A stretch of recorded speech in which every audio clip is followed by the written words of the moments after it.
Hey there, I just wanted to make a quick video for all of my class to understand how the homeroom page has changed just slightly for our resource teachers.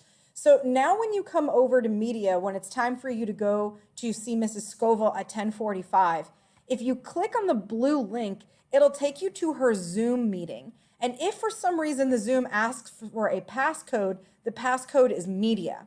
If Mrs. Scoville wants you to do actual work in your Canvas course, then you're going to click on the button and the button is going to take you into her course.